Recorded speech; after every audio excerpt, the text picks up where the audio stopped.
میشله رفته پیش لوسی بابا. اذیتش نکنی لوسیا. اونجوری نه دیگه. میشل پاشو برای چی نوک میگیری؟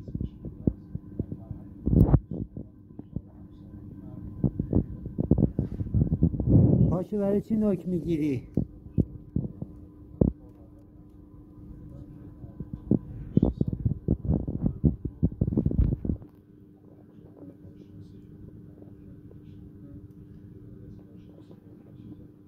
قربون دخترم برم. باریکلا باریکلا که با میشله کار نداره.